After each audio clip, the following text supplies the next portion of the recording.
And so we're really excited to have today's conversation. It's going to be a fascinating talk about the struggle between Confucianism, the philosophy that's defined Chinese culture for thousands of years, and communism, which has waxed and waned during the reform period of the last 40 years. As you all know, during China's Cultural Revolution, Mao's Red Guards denounced Confucius for fostering bad elements, rightists, monsters, and freaks. But then after that turbulent decade, the Communist Party embraced capitalist-style reforms and, oddly enough, turned to Confucius to fill a gaping ideological vacuum. Now, Party General Secretary Xi Jinping, who seems determined to both maintain stability and develop a more equitable society, once again is promoting stern communist rhetoric and values. So the question is, will China eventually find a way to integrate these two traditions? And what can the struggle between communism and Confucianism tell us about China's future path?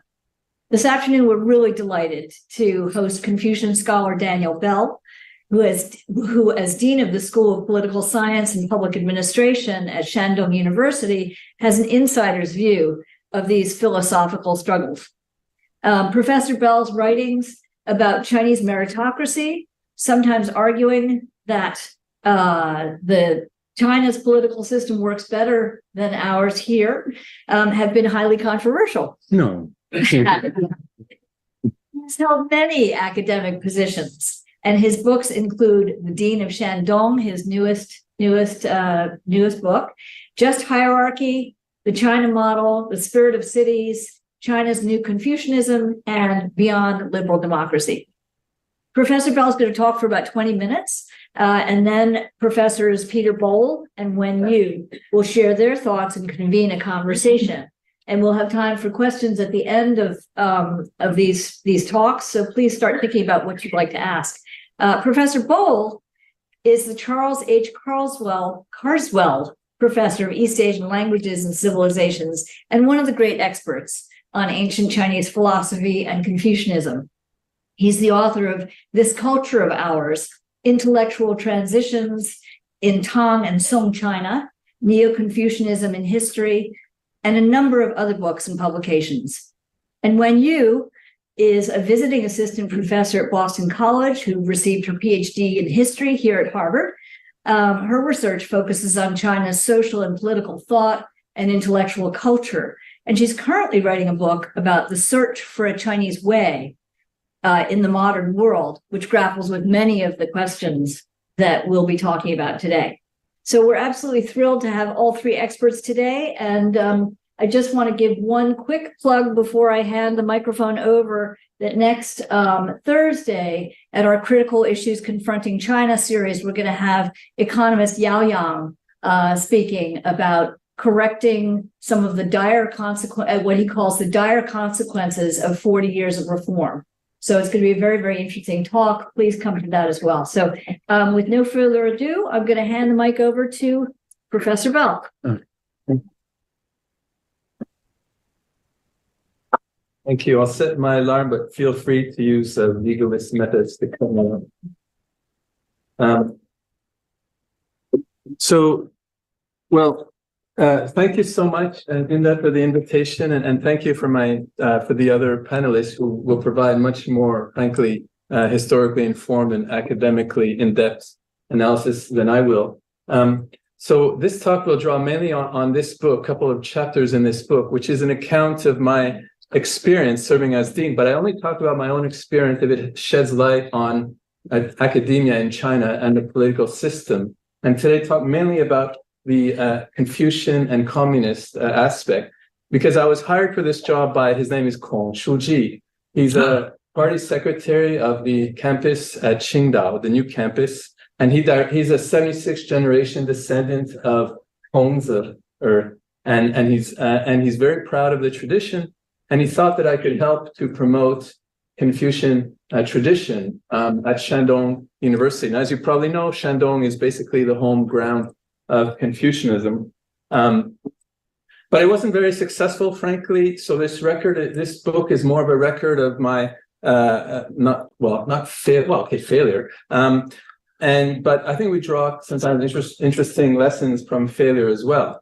One of the key aspects, and here just because I met some graduate students earlier talking about political meritocracy, and I had an earlier book on political meritocracy, and I described in one of the chapters what are the key characteristics of successful public officials, and I said there were three. One is above average analytical ability, because at higher levels of government, the issues are very complex, and two is above average EQ, because you have to deal with people and persuade people and know how to work with people. And three is virtue, meaning at least you have to be partly committed to serving other people as opposed to yourself or your family.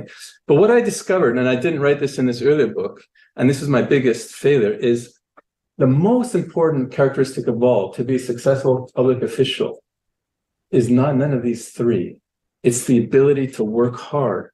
Stamina. And then I looked at some of the previous great Confucian officials in the past, and that was really what they had, almost more than anything else. If you are a public official in China, we can criticize them, but what a work ethic they have. Constantly on call, no weekends.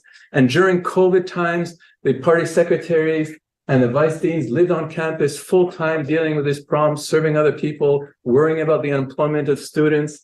And it's very admirable. And the meetings would last hours, like 4 hours sometimes, to deal with issues. And it was very serious deliberations. That's why so long as there's some form of collective leadership at the top in China, I'm still a little bit hopeful, or at least not that pessimistic. But I didn't have that stamina. I basically, lost the ability to concentrate after about an hour. And that helps to explain why I wasn't successful, frankly, as dean. But let me move on to the topic here. Okay, go like this. Okay, so the book here is actually written, I don't know why, it's very heavy matter, bureaucracy, Confucianism, communism, but it's written with a very light touch. And even the harshest critics, like Gordon Chang, you probably know him, he wrote a book called The Coming Collapse of China. He wrote that about, I think, 20 years ago. We're still waiting. But he wrote a piece, critique called it Confucians of a China Apologist, something like that. But even he even he said that the book is entertaining.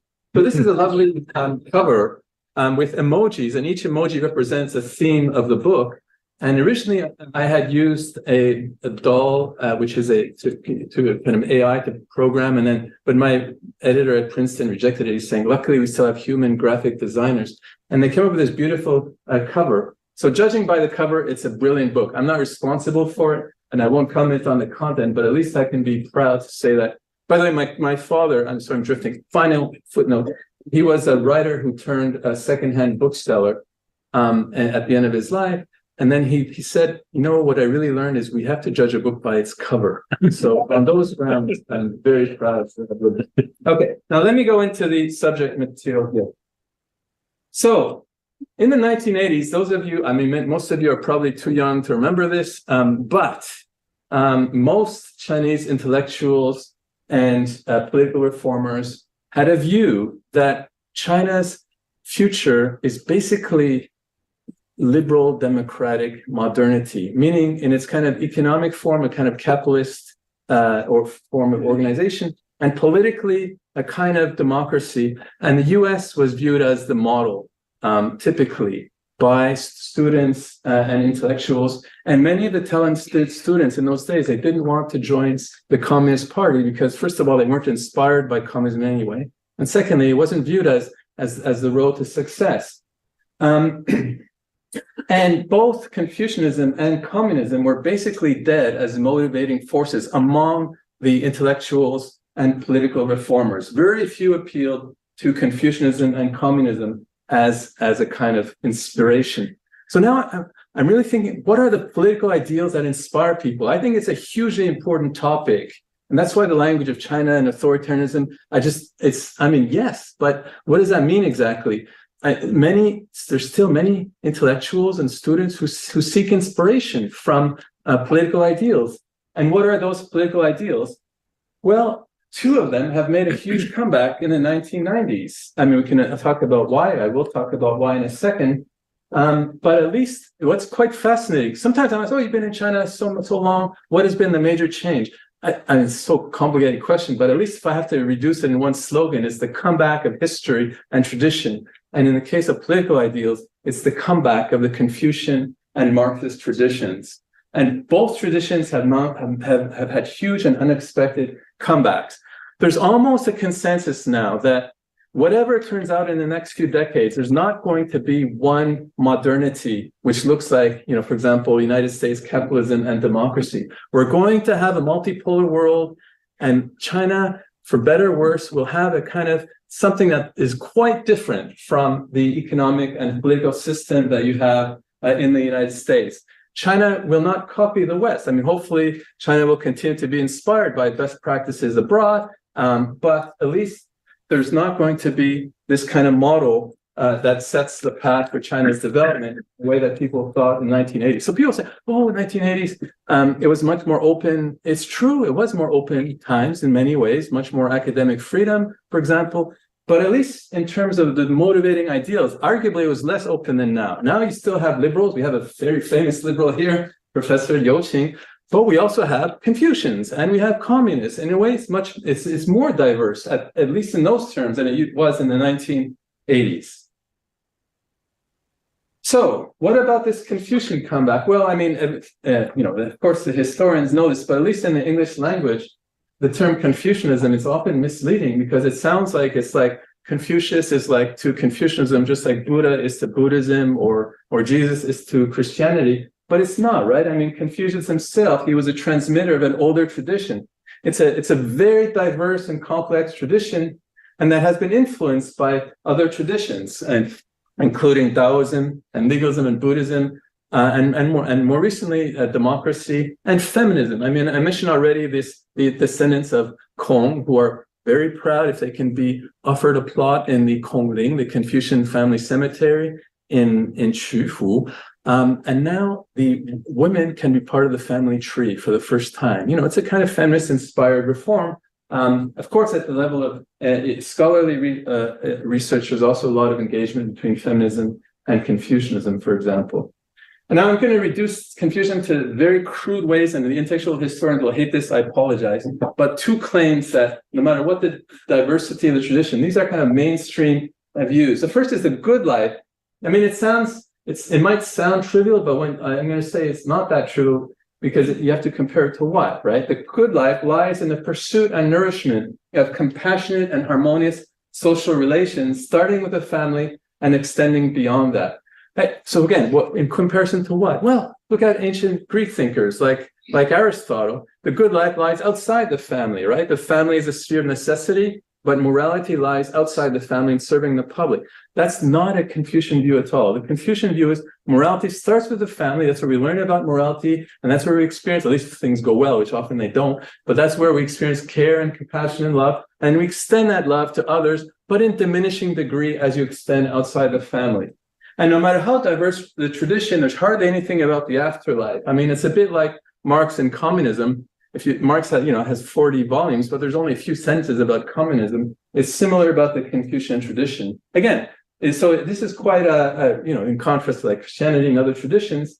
It's quite fascinating that these debates that can we have a social ethics without God? I mean, that's just not a big deal in the Confucian tradition. That's the good life, and the best life lies in serving the community as a public official. Again, in comparison to think of Plato's Republic, where the best life lies in, a life of philosophy or contemplating truth, and you go into the cave as a kind of second choice. For the Confucians, typically the best life lies in serving the public as a public official.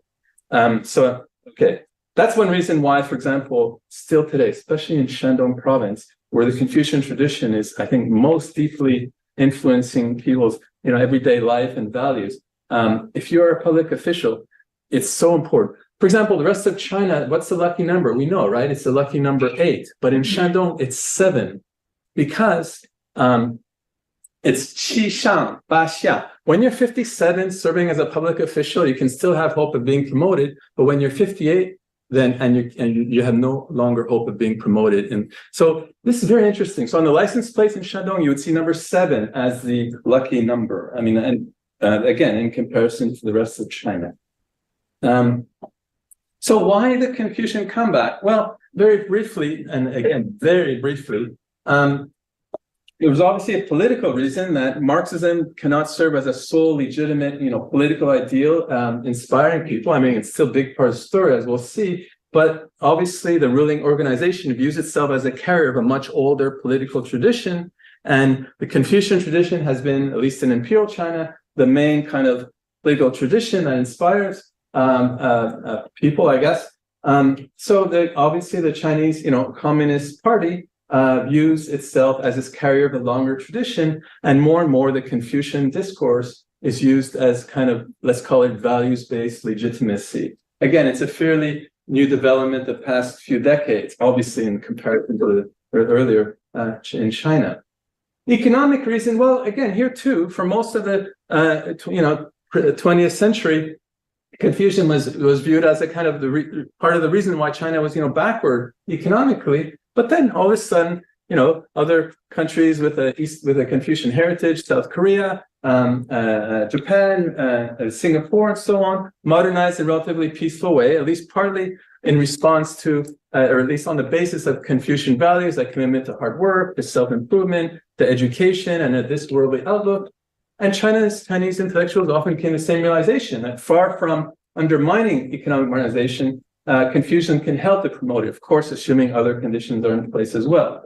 And there's a psychological reason that capitalist-style modernization also makes people very atomistic and individualistic. So there's a need for an ethic that promotes social responsibility. And again, Confucianism is the obvious resource for that kind of reason. And there's an academic reason that many of the contemporary, or at least some of the contemporary intellectuals in China who promote Confucianism, they were first forced to read it in the Culture Revolution or to denounce it, like Jiang Qing is a famous case. And then when he read it, he's a smart guy. He said, well, this is not as bad as advertised. And once there was more openness, he could openly promote Confucianism. So now lots of problems with, the longest chapter in this book is on censorship. And by the way, the English language book, the Chinese translation has not been approved, and unless things change, I don't think it will be approved, except in Hong Kong, by the way, where there's more academic freedom. But even this has been approved. The English version took a while to be approved. It has an official stamp saying that, basically saying that it's an official stamp saying that the book is not officially approved. This book, I thought it was, I was kind of almost proud. I thought it might be a collector's item, but then we heard that it's quite common for English language books that have this stamp on it. Notwithstanding all these constraints on academic freedom in China, growing constraints, the longest chapter in here is on censorship. But in terms of the academic resources and debates on Confucian, very wide-ranging and diverse. But the Confucian tradition has stalled lately for different reasons. I'm not going to go into detail here because I'm running out of time. But there was a time when, if you remember, President Xi was handed 2 books when he went to Chufu, and he says, I'm going to study this diligently about Confucianism. And that's, at the time, many people were excited. Wow, finally we're moving on to this kind of, but more or less, the official kind of promotion of Confucianism has stalled. Although there is a new Confucian Academy in Shifu, which trains public officials in the Confucian classics. There's a kind of partly because the anti-corruption campaign is moving from like heavy-handed legalist means to more kind of using Confucian means to limit corruption. And of course, for that, the public officials have to be educated in the Confucian classics, and that's the task of this new Confucian Academy. Now, in the remaining few minutes, let me talk about Marxism. So people say, wow, what happened? Is it President Xi? No. The Karl Marx's theory of history, it's quite obvious that you have to, there's a great book by G.A. Cohen just called Karl Marx's Theory of History. He was my professor at Oxford, where I first learned about Marxism. You have to go through capitalism because only capitalism can develop the productive forces because capitalists need to compete with each other in a way to become more productive, make more profits, improve the technology. And at a certain point, we move from capitalism to the next society, which the political form of that is dictatorship of the proletariat. So I think some of the leaders came to the, we can say recognition or realization or misunderstanding, however you want to interpret it, that it's time to move on from a kind of capitalist society to the post-capitalist society. And arguably, very crude means were used to do that, such as, again, clampdowns on large companies and reducing opportunities for tutors so that children could improve, but all for good reasons on the face of it, right? And if you really want to reduce the gap between rich and poor, you have to take sometimes measures. I mean, those measures arguably were not as effective as they could have and should have been, but that was the basic idea that motivated, and we have to understand why it happened. So the idea is here as we move on to lower communism, where people are from each according to his ability, people work hard and they're rewarded according to their contribution. And for that, we need equal opportunity. So you shouldn't get rich or have more opportunities for education just because you're born to a rich family. Hard work determines material rewards. That's problematic, though, as for the reason that Karl Marx said and that John Rawls elaborated in great detail, that talent is kind of arbitrary from a moral point of view. So eventually we have to move to a different kind of society where people are rewarded according to need. So arguably, then there's this kind of there's a stage now where it's partly Confucian and partly moving beyond capitalist kind of form of communism. But one big difference, and here, man, think of Mikhail Bakunin, the anarchist in the 19th century, who criticized Karl Marx. He's saying, dictatorship of the proletariat, that's not going to happen. You're going to have dictatorship of the bureaucracy. And Karl Marx wrote some notes in Bakunin, none of which were very convincing. And more or less, arguably, that's part of what happened. Okay, one more minute. But so the question is, the bureaucracy is going to beat it. The state's not going to wither away, nor should it, arguably, because now the big problems that Marx couldn't anticipate, climate change, regulation of nuclear weapons, rogue AI, and so on, you all need a strong state to deal with that. So the question is, and there's going to be some sort of synthesis between Confucianism and communism, because you need the Confucian ideas to say how to select and promote public officials with above ability and virtue. In Chinese, 贤能政治 is a scholarly way. The Cai Jianbei is the more political version of that idea. That's not going to go away. But that's not sufficient. There's always a need for more democracy at lower levels of government, especially, and more reliance on Confucian soft power and more emphasis on personal freedom and so on. That said, even if you have this mixture of Confucianism and communism that also has a kind of democratic aspect, there's going to be tension between communists and communist and Confucian ideals, because at the end of the day, they're different. For Marx, the ultimate idea is to have a society where advanced machinery does the socially necessary work and people are free to realize their creative essences. So it's through work. Work becomes life's prime want. You're not working because you have to, but because you want to. That's the kind of Marxist ideal. But for Confucians, the good life lies in social relations. Sometimes they have the tension, right? I mean, when I presented this in Shanghai, somebody said to me, well, that's what we do. She's a younger woman, and she said, that's what we, in my case, should I pursue my career, my family? And that's a sort of thing that's going to, it's still going to be in tension. So I raced through this, and this is our cat, because we have in one of the chapters in here, the culture of cuteness. Okay. And again, one of my failures as dean is that I basically sometimes evaded responsibility by relying on humor and charm. And I think Michael Boris Johnson is a beautiful example of what not to do. You know, as a political leader, you should have a strong ethic of responsibility and not rely on cuteness and charm and humor. So anyway, I have a chapter on that in this book as well. So thank you. Nice finishing. Well, keep the black cat, white cat there, because after all, as long as it catches the mouse, right? Hi. Yeah, okay. My name is Peter Bull. I teach Chinese history, and I've known Daniel for a number of years. I'm interested in Chinese intellectual history in particular.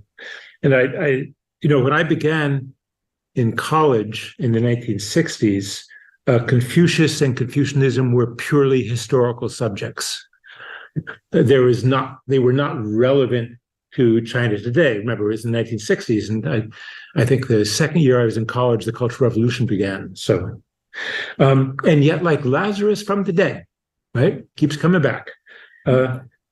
I should say that Daniel Bell has made some important contributions to the study of Confucianism and the awareness of Confucianism in China today through the series he's done at Princeton University Press, which it combines both the introduction of some major Chinese thinkers who are not communist thinkers. Some of them are Confucian thinkers, but it's a particular kind of Confucianism. It's not the spiritual Confucianism that we would associate with Mo Zung-san or Professor Dewey Ming, who taught here for many years, but it's much more, I would say, a political institutional Confucianism. And sometimes there's another thing that's happened, although there have been these institutes for the study of Confucianism, I think more common are the institutes for the study of Guoxue, national learning. And one question we could ask is there a connection between national learning, ideas about national learning, and what's called the Ru or the Confucian tradition? It's often, I think, easy to start to think of Confucianism as a social political system, in the same way that we think of communism in China or socialism in China as a social political system, which has its own particular Chinese characteristics. So it makes sense to talk about that. Although we would say that communism is an ideology, it in fact is also always often treated as a social political system. And I think we treat Confucianism the same way. But I wonder whether that is what we should be doing. Clearly, Confucians were concerned with practice. And so to the degree that they have a political philosophy, social political philosophy, then they are concerned with practice and its realization in actual life. It is clearly a value system associated with the political elite.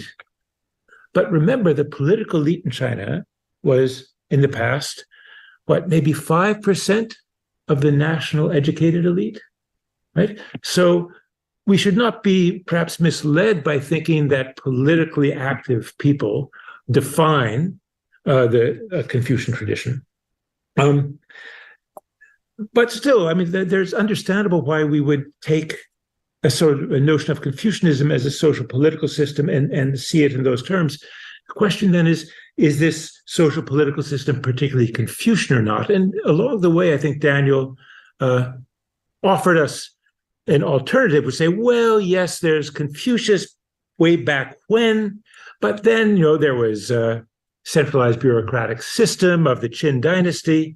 There's Buddhism, there's Taoism, all these other things. And so that Confucianism then becomes what? It becomes a kind of a value system, strong on family, belief in public responsibility, state service, and things like this. But I would like to suggest that Confucianism, in fact, from Confucius through the present, almost through the present, was really a mode of learning, a way of learning, rather than a social political system. And it's a way of learning that stressed self-cultivation, personal practice, but in many different ways that was not constant over time, that believed in the value of cultural traditions, but what those traditions were had to be defined and redefined over time, and believed in public responsibility to a point. After all, it's Confucius who says, at one point he says, well, if my way isn't going to be practiced, or if I can't keep practicing on my way, I'll set to sea on a raft, right? That refusal to serve is just as important as a willingness to serve. And the other part of Confucianism, or Confucian learning, let me say, from way back when into the present, is the rejection of the notion that the ruler is a sage. And so to make the claim that the ruler is a sage, right, is something that I think by and large, people who style themselves as Xuezhi in the Confucian mode are going to reject. And Xi Jinping may think he's a sage, but I'm not sure that well, I'm sure I don't know if he does think of himself as a sage, but rulers sometimes get into that habit. I mean, Kangxi was a good example of that, and others. But there is, I think, a way in which we can think about Confucianism in sort of either a top-down perspective or a bottom-up. The top-down perspective says it's very good for people to be docile, to be quiet, to think of themselves as parts of groups, to think about the importance of ritual and ritually correct behavior. And that's what we want, right? Rulers do tend to like that. And yet there's learning for the individual, and this, we could bring this back to Confucius. And I was influenced by my students in class today, where we were talking about how Confucius understood this very difficult term, ren, sometimes translated as humaneness, benevolence, which ultimately says, no, it's not the group, it's not the state, it's the individual. It's the individual and the cultivation of the individual that matters. And so, question I would like to ask is, can Confucianism survive in a meaningful way? Can there be a Confucianism of the national elite and of the state? Can it survive without actual Confucians? And are there actual Confucians in China? In the sense, not in terms of people who buy into this notion of we all should be good citizens, we should love our family, take care of our parents, and so on, be socially responsible, but actually who are committed to cultivating themselves, even if it means going against the state.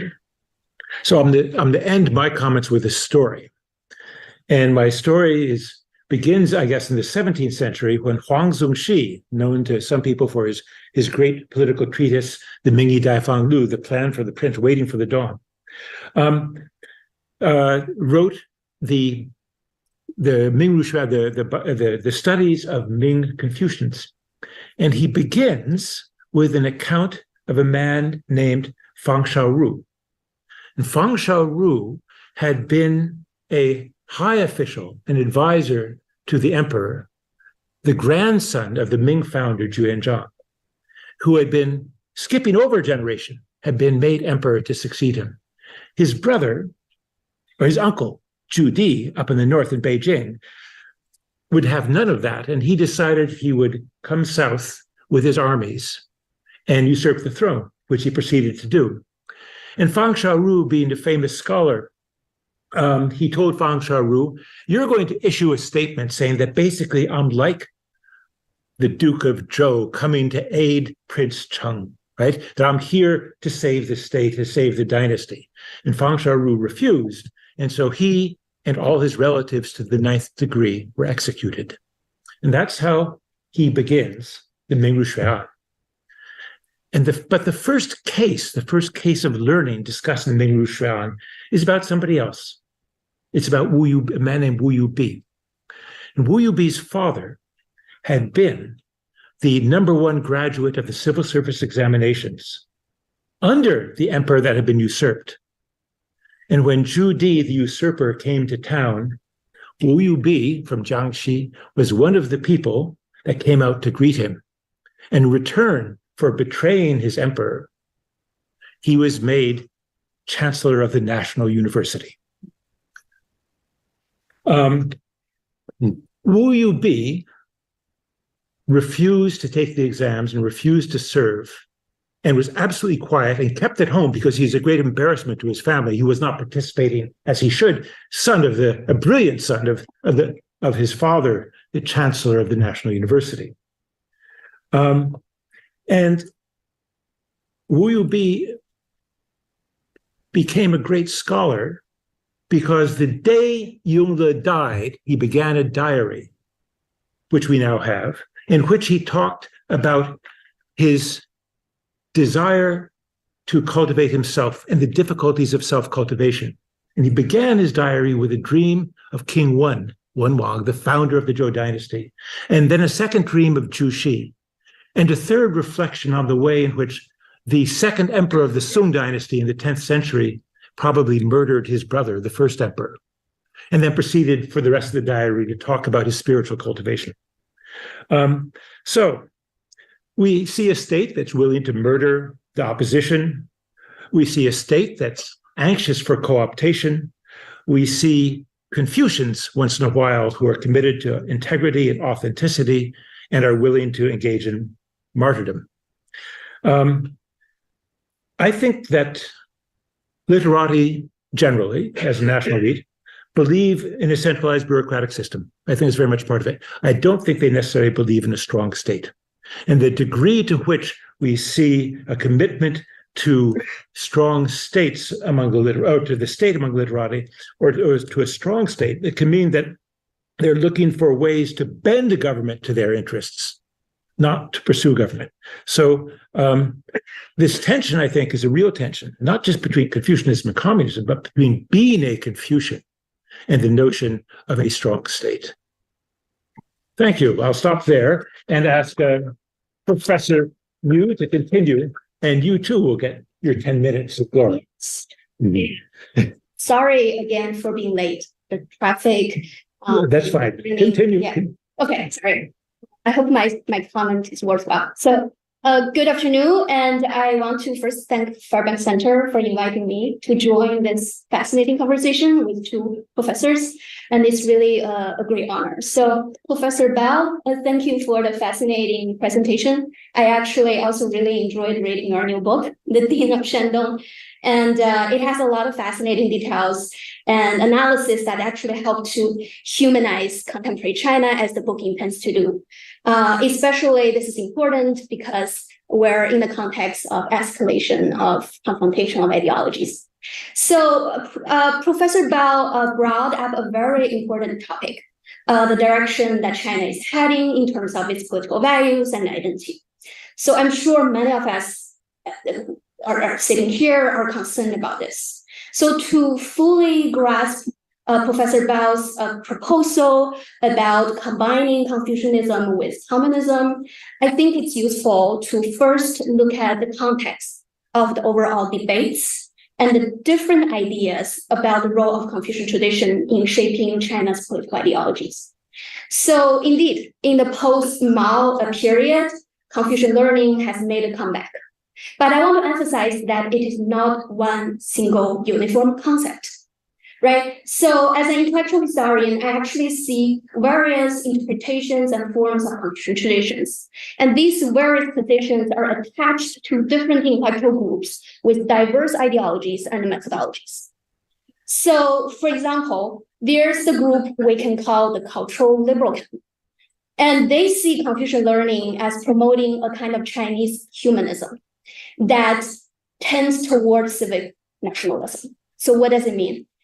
They are committed to the idea of nurturing people in modern democracies by emphasizing civic duty and personal autonomy. This view largely aligned with China's move toward market economy and the political changes in most of the 90s. I think Peter just spoke to this tradition. And then the second influential camp that emerged during this time, slightly later, was associated with what we call the New Left movement. And many of them aim to blend socialism with Confucian ideas. And many of them actually call it as Confucian socialism. And different from the first camp, the second camp actually leaned more toward populism and social equality within the Confucian tradition. So they pick on different things from the tradition. So they believe that China's modern values should be rooted in social equality and a strong collective identity. And they also supported a centralized state to achieve the goal of social equality. And they were critical of Western-style representative democracy and global capitalism. So they saw China's contemporary success are connected to its historical state, institutions, and its communist heritage. And this group gained prominence in the early 2000s. And so at the same time, there is a third camp that is more utopian and therefore is more controversial, which asks for reforming China into a constitutional monarchy with Confucius serving as a symbolic meritocratic ruler that represent universal values. I think Jiang Qing represents this third camp. So they are also critical of liberal democracy, right? But their criticism of liberal democracy were mainly from aspect of political meritocracy. And it sometimes aligns with the second camp in terms of their interest in experimenting with a unique China model of government. So these positions are not new, right? So they have a history that, going back to debates about China's modern nation building, started in the late 19th century and early 20th century, if not earlier. So Professor Bell pointed out that the resurgence of communist ideas in China was understandable, especially in the context of 2008 global financial crisis and the increasing criticism of capitalism. And he stressed the importance of blending communism with Confucianism because it could offer the Communist Party a way to choose officials based on merit, as well as developing China's. So this is fascinating because it seems like a solution that combines the second position, Confucian socialism, and some elements of the third position, political meritocracy. And this solution is in fact very similar to a viewpoint from the early 20th century, which actually played a crucial role in shaping China's 1911 nationalist revolution and constitution. Okay, so one of the leading contributors, for instance, to this position was a man called Zhang Taiyan, which is the center of a part of my research. So he is a highly influential modern Confucian thinker and the leading propagandist of China's nationalist revolution. And he argues for something that can be summarized as what we call populist meritocracy. And this term might sound very unusual, right? Because populism and meritocracy seem like opposing ideas. But this combination was actually very meaningful to many intellectuals, as well as to the revolutionary leaders such as Sun Yat-sen. So for the populist side, this argument begins with a criticism of parliamentary representation as an impediment to social equality. They argue that Western and Japanese representative system are essentially the modern extension of the feudal aristocracy, which let rich local elites easily influence politics, accumulate wealth, and perpetuate their privileges at the expense of the ordinary people. And importantly, it has to be the centralized state based on ruthless punishment of corruption with power of redistributing land and helps control the influence of this modern aristocrat. And equally important, they turn to China's long centralized bureaucratic state as China's essential legacy for this modernization. Right. So it has been around for 2,000 years and has successfully removed ancient nobility. So for them, this legacy should not be quickly replaced by Western ways. Of course, there is a strong element of totalitarianism in this. So at the same time, there is a meritocratic side to it. So for Zhang, the government's legislation and administration needs to be reserved for highly qualified scholars who deeply understand the nation's unique history and culture and devoted themselves to the nation's collective interests and identity. So, and this should be the responsibility of the so-called true Confucian learning tradition. Right?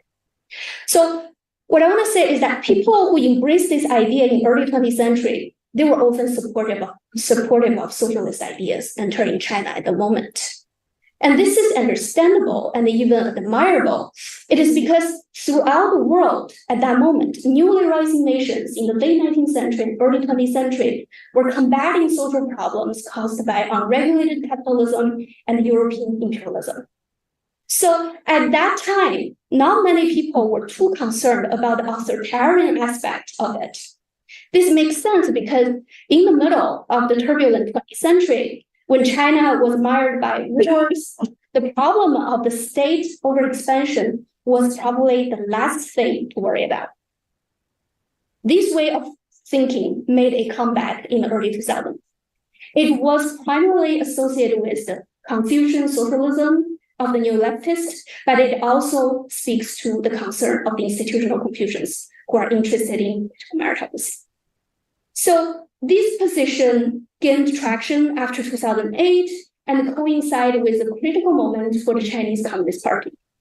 So when Xi Jinping took office, the party was facing a major legitimacy crisis due to corruption issues that had been brewing since the 90s. The ideas of Confucian socialism, which mix elements of populism and meritocracy, inspired by China's historical centralized bureaucracy, actually helped Xi to address the party's legitimacy crisis, because it is both socialist and it is rooted in Chinese traditions.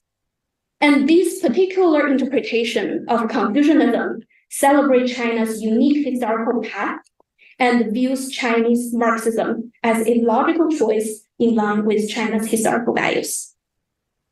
Moreover, the model gained prominence thanks to China's rapid recovery from the 2008 financial crisis and its impressive infrastructure development afterward.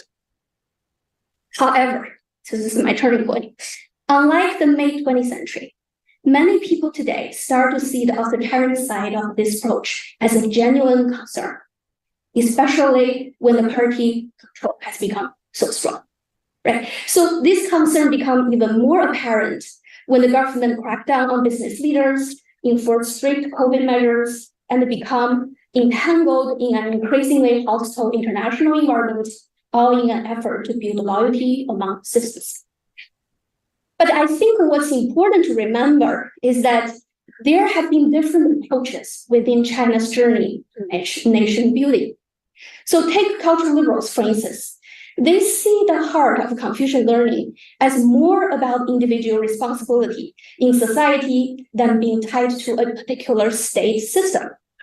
And this view values the practice of self-governance. So for them, even though the centralized state was the primary model for the Chinese institution, local leaders actually did have a significant role to play in China's history during the late imperial period. And this should be drawn upon very fast. This should be drawn upon as the basis for a genuine representative system. So many people who share this view see issues like overexpansion of state power, decreasing job opportunities in the private sectors, and alienation of talents in central administration, and as well as China's uncertain global positions as significant concerns. And they consider this to be as consequential as social inequality. So I'm curious about Professor Bell's thought about how the model of blending Confucianism with communism, based on your particular interpretation of these two, can respond to these challenges. Thank you very much. No, I was told I should moderate this discussion. So the beginning is to ask you whether you'd like to respond to your discussants. Okay, it's not really a response because I basically agree with most of what was said. So let me just focus on the parts where maybe there might be slight disagreement. About, well, the line of that, the refusal to serve is just as important as a willingness to serve as a kind of Confucian view. I would modify that a little bit, because the first choice is still to serve, but it's only when things are really bad that you would want to like exit and do your own stuff, to use colloquial language. So it's still like almost the opposite of the Platonic view, where your first choice is, you know, contemplating the forms and so on, and only then do you reluctantly enter politics. But for the Confucian view, it's almost the reversal. The first choice is to serve as public official, but if things are really bad, then you exit the system and sometimes even become a Taoist, right? Now about whether there are Confucians, I mean, I think that it was fully answered. I think these are great distinctions by cultural liberals, Confucians, socialists, and constitutional monarchs. So, I mean, there are still, just if we, Confucians who pursue pure self-cultivation now, and Jiang Qing is a good example. He has a private academy in Guizhou province. He has basically, I don't think, much hope of influencing the political system anymore. So he just does his own thing, cultivates himself, and trains students, and hopefully in the future, it might have some impact. But then there's also Confucians who think you can make it within this system, make some positive changes. I agree, they owe their ultimate allegiance to the Tao, not to the state, or certainly not to the ruler. And the party secretary who who hired me was one of them. Several others now who are who I know. I mean, I won't name them here, but they think that through serving the public, sometimes even as in Marxist institutes, you could enact positive change. So I mean, they're Confucians too. But there's a trade-off, just time between how much you can do as a self-cultivation versus serving the public. I mean, if you are a public official, you don't have much time to read, right? So you can't do both. But it doesn't mean that those who pursue the public official track are less pure Confucians. I'm not sure that's a way. And about Confucians not favoring the strong state, it depends what we mean by that. So I didn't talk much about this, but in this book, I mean, I have quite a bit on the legalist tradition. I think that's a better way of framing it than the word authoritarian, which to me, it's so vague. It's not really clear what it means. But the legalist tradition is very influential today. And that's really what justifies what we think as the worrisome part of the strong state, which controls people's lives and limits their freedom and arbitrarily. Well, if it's a pure legalist, here my colleague Bai Tonglong is good. He's saying, actually, if you're pure legalist, it would be pretty clear and transparent rule of law. You wouldn't disappear into a black hole. That's not legalism. But anyway, but even the anti-corruption campaign, some of the top leaders, they would tell me, I don't know a lot, just one. Yeah, anyway, sometimes this, we're using legalist means, but you can't openly say it. But that's how they think of what they're doing, not so much the authoritarian language. And because in times of chaos, if you really want to solve things quickly, Confucian means are just not effective. Whether it's COVID in the early days or warfare and civil war in the 20th century or the Warring States period. I mean, you have to sometimes use these legalist harsh measures but only in the short term. And it's not meant to be long lasting. The problem is once you put them in place, it's hard to take them away. For COVID, the first 2 years, China felt like the luckiest place in the world to be in. We were there during COVID, and the rest of the world seemed to be poisoned. And here we are completely free in a huge country. We travel and have lots of personal freedom. But then, as you know, last year, things went sour very, very quickly. And the bureaucracy was not quick to change. And when it changed, it was much too quick. So that's the problem, is when legalism outlasts its kind of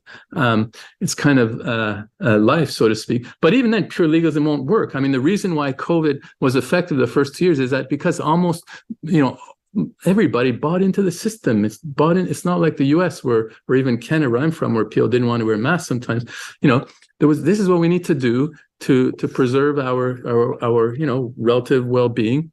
And some of these harsh measures may be justified, but again, only temporarily. And the problem is that it would lasted much too long. So that's fascinating, by the way, about Zhang Taiyan as a populist meritocrat. I would love to read more about that. Thank you. Although I'm told it's extremely difficult. But anyway, so thank you. I really do want to learn more about that. And I'd like to know who, you have these three labels, cultural, liberal Confucians and Confucian socialists and the Confucian monarchs. And you mentioned Jiang Qing as representing the third. I'd like to know who you place into each category. That'll be very interesting as well. Thank you. Okay. Well, let's turn this open to questions. We all the way in back. Yes. Ms. Elliott, how late do we go till? Hard stop at 6. Okay, good.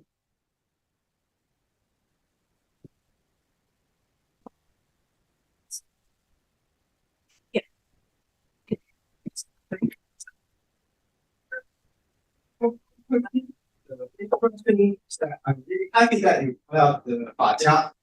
And so, in what sense you see the communist plus the plan with Confucianism as a sort of Confucianist legalist state, or like using Chairman Mao's word, like 无法斗争2000年。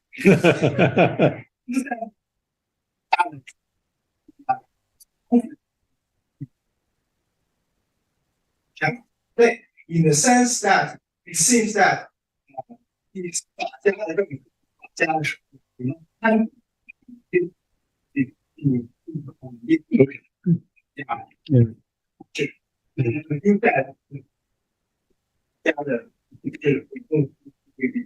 history, at least on the. And the second question is that how do you think? You know what? Let's limit it one by the other person. Danielle? You respond. She's not going to let him have a second question.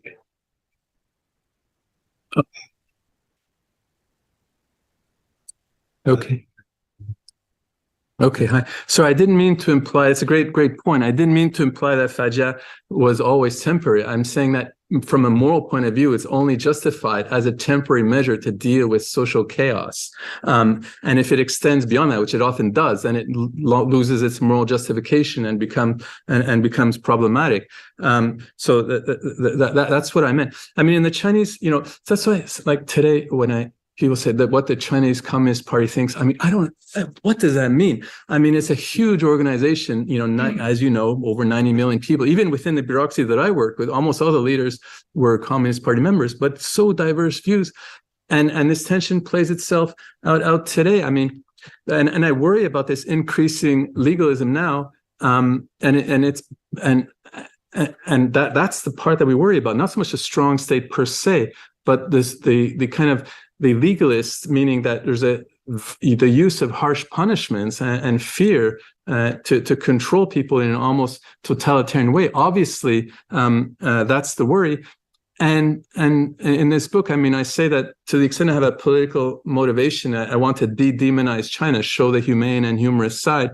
But where does the demonization come from? I mean, and the legalist resurgence, so to speak, it's also a reaction to external forces. I mean, if the Chinese leaders feel encircled and feel that the world's dominant power wants to stop or contain its economic development or worse, bring about the collapse of the political system, it strengthens the kind of legalist forces, paranoid forces in the security apparatus. And the more kind of Confucian aspect becomes marginalized. So to the extent that I have any hope in China, I mean, it does depend on an external environment, which does less to demonize China. Yeah. Professor Wu, up in there. Thank you.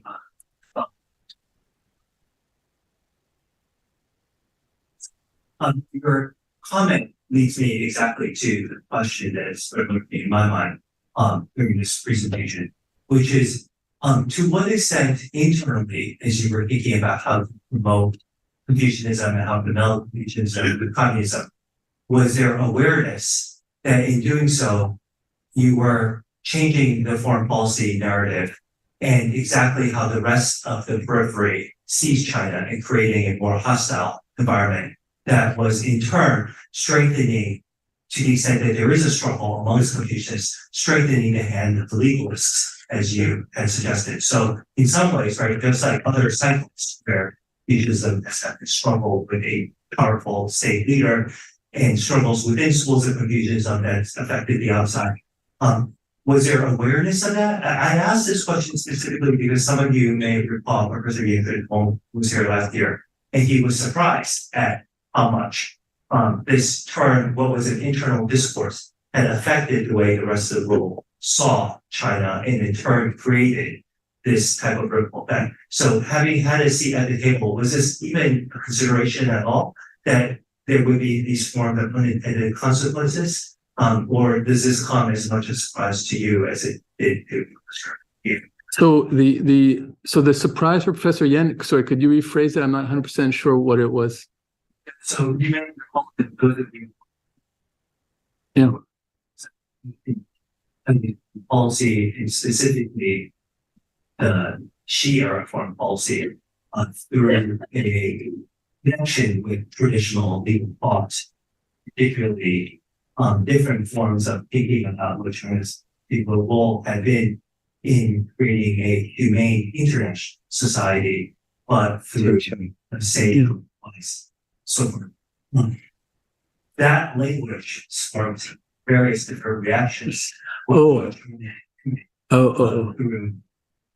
some remote policy, through what it's doing in the sea, and so forth. And that interim discourse turn, right, that created, as you suggested, a more hostile environment which strengthened the hands of the legalists internally within China to create some of the more disturbing trends. But it was initially that melding of Confucianism and communism policy, which affected that debate, and Confucianism about the next discipline, fascinating traditional communist thoughts. Okay. It would have had sparked a different form of reaction in terms of chart.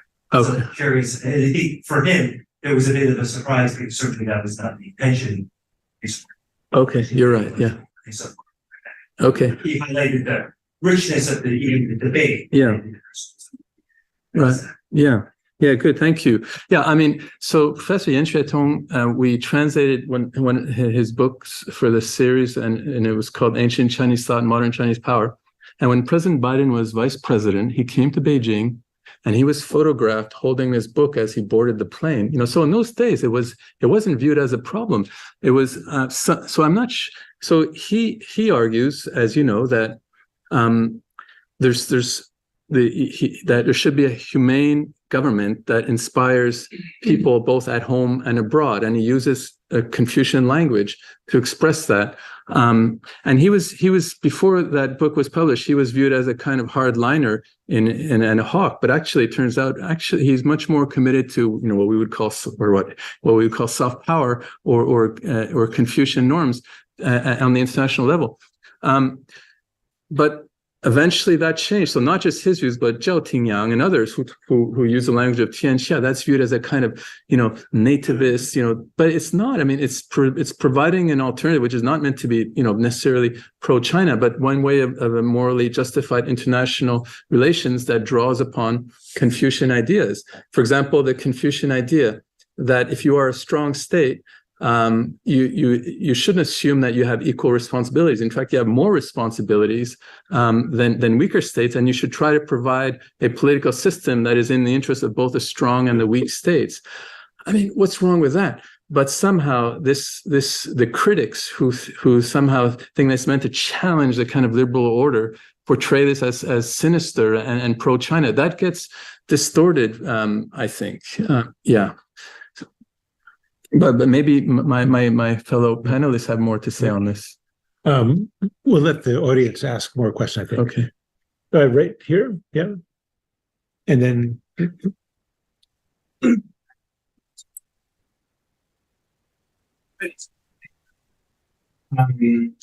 Sort of by already analysts focusing on Confucianism emphasize the functional advantages of meritocracy. Why that would explain the appeal of Confucianism to a modern political elite. It seems like another possible function is kind of simply the kind of cultural glue function that it provides. The actual kind of content of the values, the fact that it's rooted in a tradition locally in a kind of nationalist era is very useful. I think that also opens up possible comparison to other large kind of aspiringly civilizational countries, Russia, Turkey, Islam, and so forth. So the appeal of Confucius as simply because it's Chinese and be the nationalist narrative versus something unique to the kind of content of. Okay, you want? Yeah, I mean, it strikes me that this gets to a very interesting point, which is when you use Confucian, sometimes I think what you just mean is when you use Confucian, sometimes I think that what you mean is just Chinese. Yeah. Right. And yeah. Okay. So I think what you're getting at in part, right? So I think, thank you. I mean, that's not my intention, but I agree. Sometimes it's easy to view it that way. But I mean, there's a difference between the kind of philosophical Confucian or the high Confucianism. If you look at the great texts, typically it's not about being Chinese, certainly not being ethnic Chinese. It's being committed to certain ethical norms. And if you're from other places and you're committed to the same norms, then you can be Confucian too. It wasn't meant to be, and Peter probably can think of many counterexamples, but typically speaking, that wasn't the case. And even now, those the intellectuals who defend Confucianism, it's not, I mean, maybe it's partly because if you're especially from Shandong province, or maybe if you're from the Kong family, yeah, there's a kind of pride and sense of identity that those who are not from the Kong family or from Shandong or from China may not have. But still, if at the level of intellectual understanding, it's a kind of universal ethic, just as liberalism is or Christianity, and it's not meant to be exclusive. And and when Vietnamese or pride themselves on their Confucian heritage, that's great. I mean, it shouldn't be viewed as a distinctly Chinese idea. Yeah. Yes. Yeah.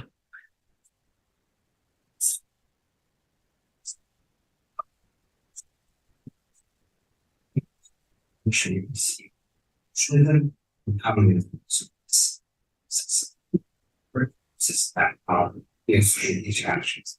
I want to push that back a little bit because I feel like, in as much as they differ, they all have a shared vision of sort of a society of harmonious society, 大同社会 Chinese, and that sort of the strive for utopia is, I think, something that is shared to ideologies.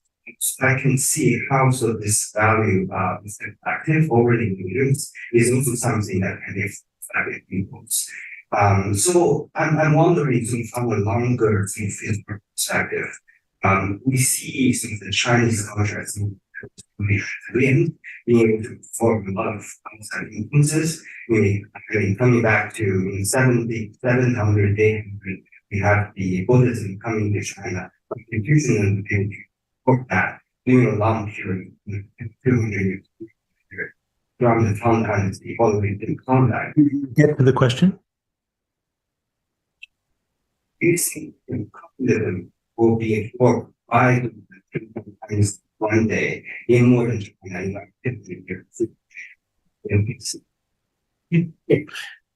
Thank you. I mean, just one, that what they have in common at very basic is the idea that the first task government is to alleviate with poverty. Because for Confucians, if you're poor, in the case of monks and many others, it's very hard to be moral if you're fighting for necessities all the time. You had that in the early Confucian side, and China was the first country, I think, large country anyway, to say the government's task is to provide for the basic material resources of people. The Marxists had the same idea that you have to overcome material necessity for people to realize their creative essences.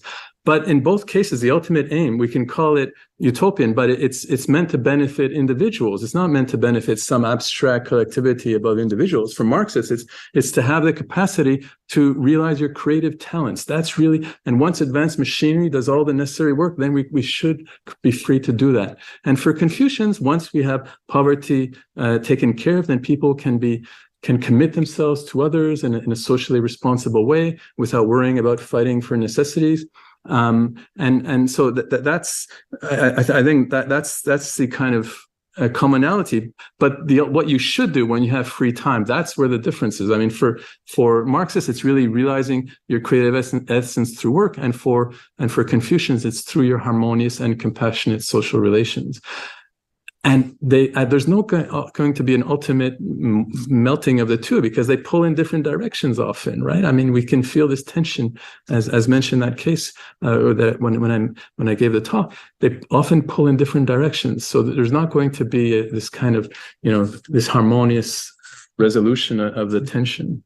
Did you want to intervene? No. Yeah. Okay, Mr. Hankins. Is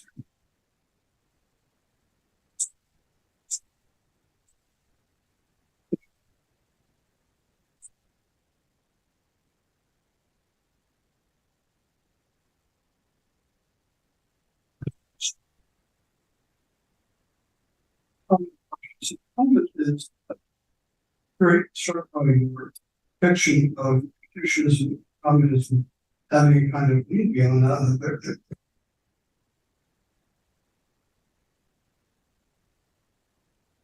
able marriage.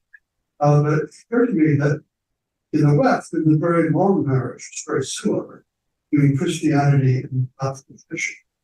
And they started together in the 4th century AD, and they ups and downs certain times, and they have certain resemblances. Christianity established religion, Christ, these logical coming, whereas the classic tradition It has classics, it has tries to model itself on the figures of the past, essentially the historical figures, like the Chinese tradition. So there's a lot of analogies, I think, between Columbia and time to the marriage of Christianity and classicism and marriage of communism.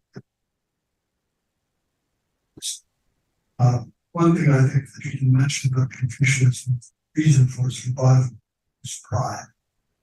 Chinese people say we have some.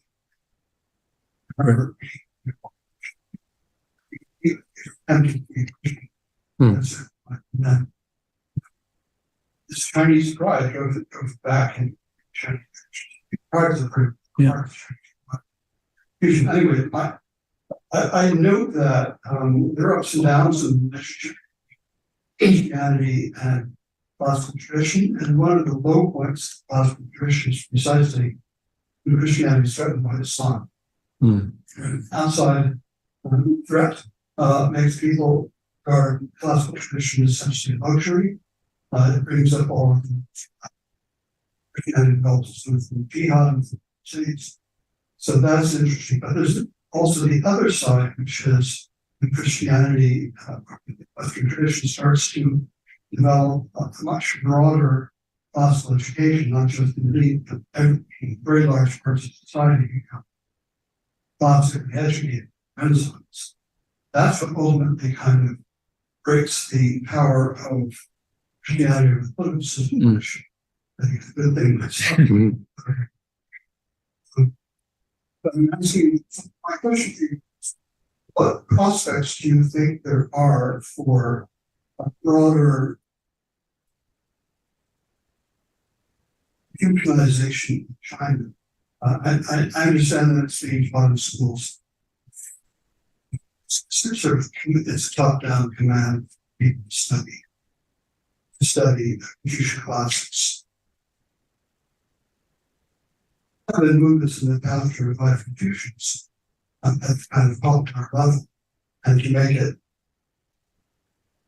Paul was talking about 5% of the group Confucians are involved in politics, and 95% presume they're just being on Confucianism form of self-determination. So what prospect would there be in China today for Confucianism to reassert itself as a form of self-determination and not simply as a way to get ahead of the system? Thank you. Do you want to? No, take that one yourself. I mean, so as dean, I think I mentioned already, the big problem that I faced was hiring teachers who had sufficient knowledge of the tradition and who could teach it in interesting ways to students. So until there's that critical mass, I'm not that optimistic.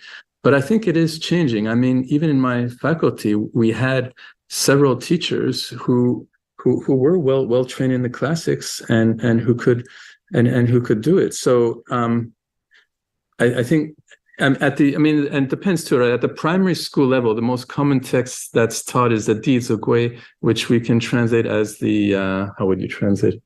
It's this Qing Dynasty text that's taught to young children, usually, to teach them about filial piety and other Confucian values. But it's a really interesting text because it says, for example, if your parent does something morally wrong, what should you do? And then say, well, first you should. I taught this because my own kid was learning it, so I went through the course with him, and so, well, first you criticize them, and what if that doesn't work? Well, then you wait till your parent is in the right mood, and then you try again. And what if that doesn't work? Well, then you cry and you work on their emotions.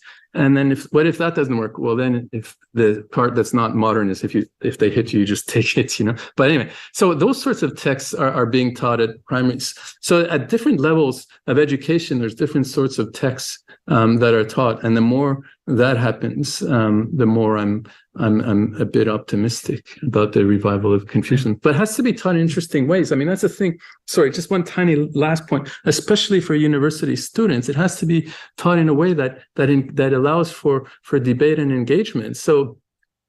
This is not just one. One thing that was commonly done was, for example, was a course on Xunzi, and we had students read only a few passages and just send comments before, 2 parts that you agree with, 2 parts you disagree with, and 2 parts that you don't understand.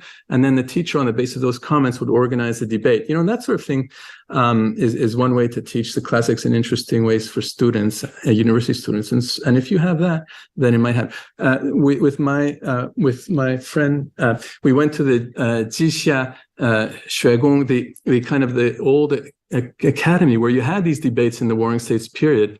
And they discovered recently that when we visited, it was just a cornfield, but now they discovered the real location. And I had some people visiting the university from United Front. They said, well, what can we do to promote Confucianism? I said, reestablish this academy and have debates there. Anyway, it hasn't happened yet, but that might be one way of doing it. It is.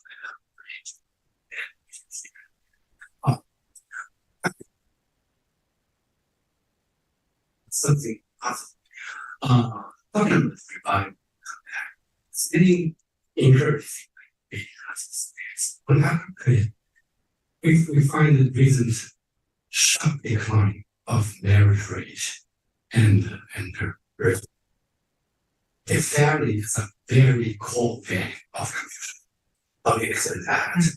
Second, in institution there's high and selective revival of Confucianism. Because studying the space, there's very strong tendency to conformism in research. Morality, ethic, working hard, obey no matter what. Lack of this ethos of the independence, the self-government, even critical and rebelling ethos. I think it's very selective use of it. So the bottom question is it instrumental of tradition or real combined? So there's always doing it. So you say the balance, what is mean? What's celebration? Thank you. Yeah, I agree with you. And of course, blindly obeying the leader, that's not a Confucian value. That arguably comes from the legalist tradition. So, or from Moism. It sounds a lot more like Mo's thoughts than anything else. Right. So, all critical intellectuals, have the obligation to expose the misuses of Confucianism. And for that, you need the freedom of speech. And so I worry, just as you do, I'm sure, about the decreasing opportunities to freely express criticism in China. And so long as that happens, it's hard to be optimistic about the revival of Confucianism. About the declining marriage rates, of course, Confucianism isn't the whole story, and there's so many other sociological and economic factors that explain that. And I'm not sure using Confucianism as a way to counter that might help.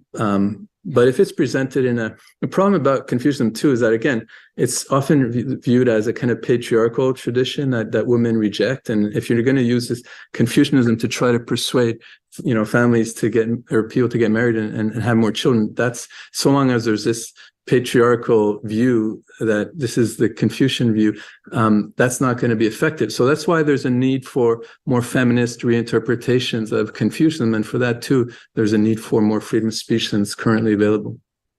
Yes, the blue shirt. Right? Yeah, next to the red shirt. Thank you.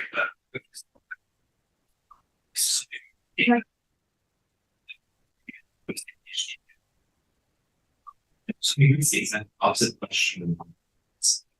That is, you think that the spell over-politicizes institutions.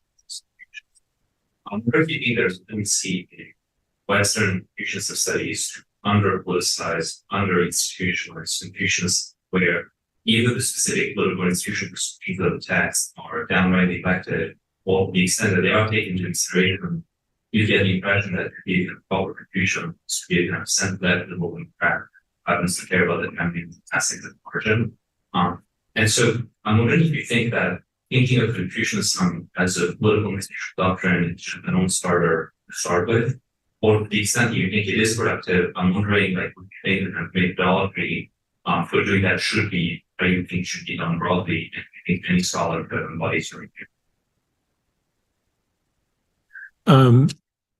That are very good questions and that require longer and in-depth answers. But I think the basic issue that I have is I think that we need to separate out some notion of this word Confucian from Chineseness, from Chinese tradition, so that Confucianism becomes a category that seems to fill all the space, right? That's not communist.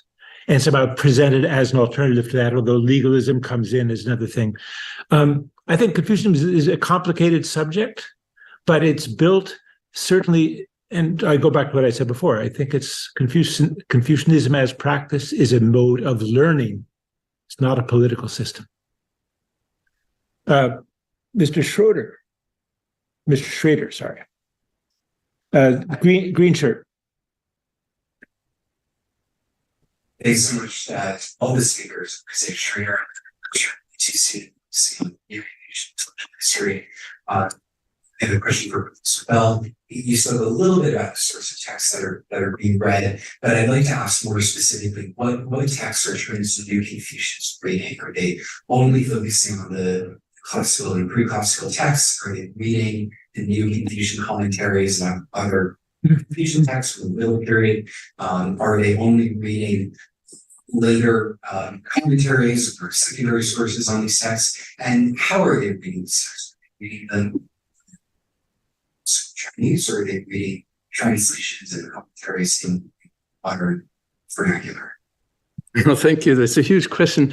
And I mean, it depends how good academics they are, right? I mean, if they're good academics, they would read them in the original, and many do. And some of them, like probably the most famous Confucian scholar now in China is Chen Lai at Tsinghua, and he makes his students read them all in classical Chinese. And because so many, and it's the whole tradition, I mean, it's many aspects of the tradition. And because he has so many students, now more and more they read those who are more, well, from my perspective, obscure. So, I mean, it's hard to answer, but that's, yeah. And Chen Lai is interesting because his training is very much in Sung Neo-Confucianism, right.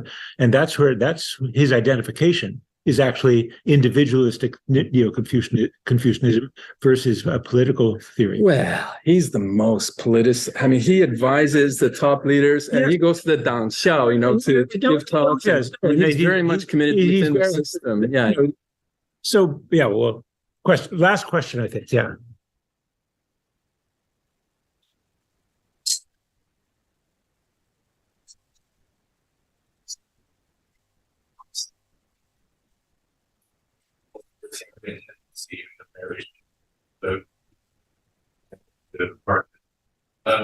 It's being discussed. There's both individualistic tendencies of ideologies, but something this I think we see in China. This has been not been discussed. So I'm very curious about any of your, because it's being mentioned by Professor Yu. Or this authoritarian tendency, and is there possibilities for any individualistic elements in practice to compensate in future for this tendency, as you're saying, the revival of both Marxism and Confucianism in China? I think so. You should have the last word. I mean, if there is a real time constraint. Okay, but maybe you. So I, as I said in my talk, that there are different ways of how to use Confucianism to support political systems. So as I see it, Confucianism has this flexibility, then you can attach it to different kind of political system, and especially that's the story of the whole 20th century. So I think I mentioned the authoritarian tendency, particularly is associated with the kind of way of interpreting Confucianism and socialism in line with certain kind of populism that had its deeper tradition. And then I think it's important to pay attention to this aspect. And then, and in terms of the possibility of emphasizing the individualistic part, I think that is particularly associated with that group that I cultural liberals. And then those people, I think they showed how to link the Confucian ideas of learning with practice of self-governance in the context of larger market economy and democracy. I think this group of people has been marginalized, but they're important. They exist. My one comment on that is I think that there's no consensus about what the interpretation of Confucianism, Confucius for today, is or ought to be. And I think that different things have been tried out. They floated the idea of institutional Confucianism, and that was fraudulent enough as an idea that it didn't fly very far. But the sort of self-cultivation neo-Confucianism is also problematic. So I don't think we have a consensus. There is a consensus there, but if it's going to emerge, it will probably emerge at the school, at universities, because that's become the way in which learning takes place in China, by and large. But Yeah. last word for you, Matt. No, I mean, I agree, and nor should there be a consensus. I mean, it's such a diverse tradition, and there naturally There's always been a consensus at some point. There have been periods of diversity, but it ends up in some sort of consensus. Okay, but I don't think it will in the future. If there's freedom of speech and people are allowed to express their views, and the kind of individualism that is good part is to have a critical spirit, and for that we need more freedom of speech than we currently have in China.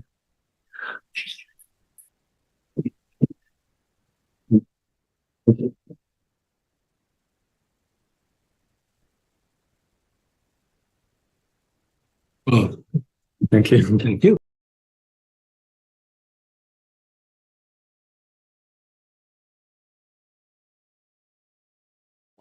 Thank you all for being here. I am delighted on behalf of Asia Society Hong Kong to welcome you to tonight's book talk with Professor Daniel Bell. And he's going to talk about his new book. Actually, it's about a year old. Because when the book first came out, we were very interested in doing a program.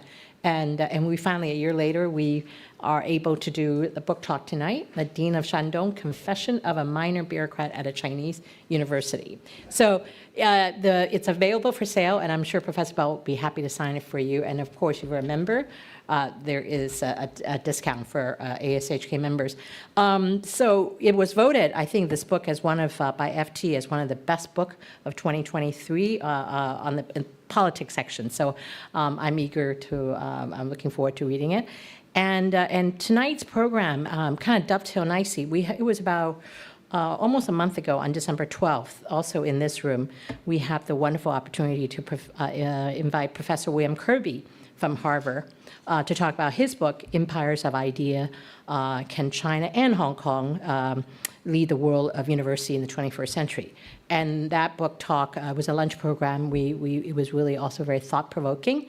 And at that time, everybody was asking him about university presidents' dilemmas in the United States. And so today, I just heard the news. I did not know. We have 2 university presidents speaking in the JC Jockey Hall right now.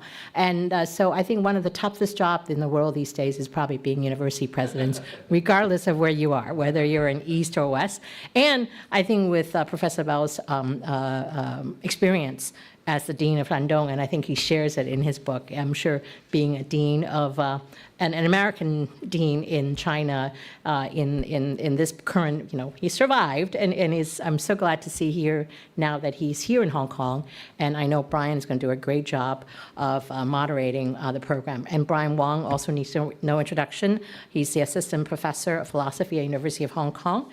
And in tonight's program, I'm really eager to hear about the discussion. And I invite you all to be part of the Asia Society Hong Kong family. I think times like this, and I know one of our Vernon, our board member, is here. We are going to increase this last couple of months. Our business and policy programs have been really quite a bit of, we have speakers from all over, and we're going to continue that.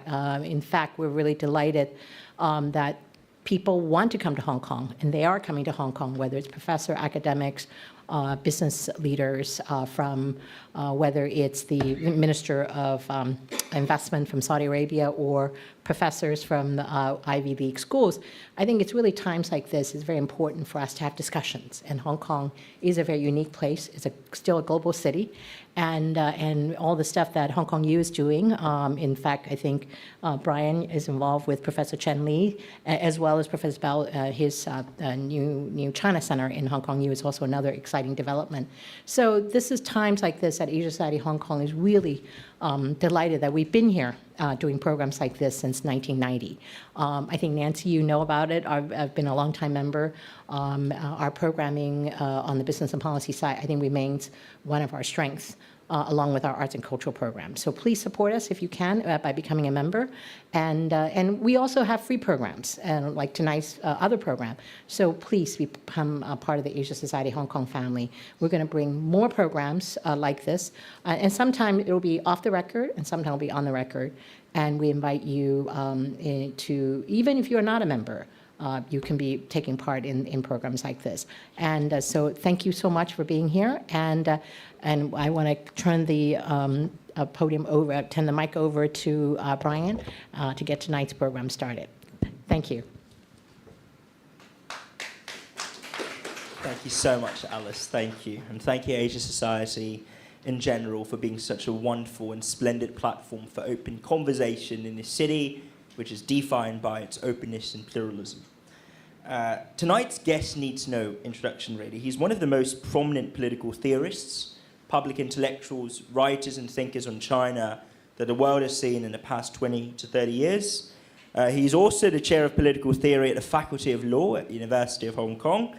And of course, Daniel had previously served as the Dean of School of Political Sciences at Shandong University, Qingdao, which gave rise to this wonderful book that he'd penned recently. So before we begin, allow us to please give Daniel and welcome him with a round of applause. Thank you very much. So I'll begin with a few conversation opening questions, following which would have, opening up the floor to the Q&A, really, the most important part of tonight, which is the direct conversations between you guys and Professor Daniel Bell. But before then, it falls upon me to start with the obligatory first question, which is, Daniel, can you tell us a bit more about the motivation behind this book, right? Because we've heard a lot about the contents of the book. I'm sure many here have read the book, but perhaps, just going back to the very start, what were you thinking when you put pen to paper or fingers to laptop in putting together this interesting, short, yet incredibly insightful read? Thank you very much. Well, thank you for the kind question. Does this microphone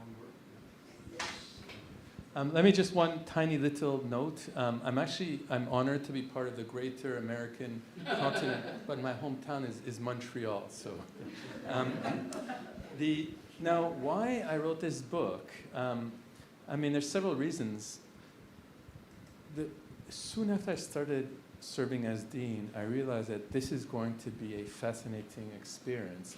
Even the very boring stuff, like 4-hour meetings, I realized, well, this is quite interesting. Why are they 4 hours? It's such a long time.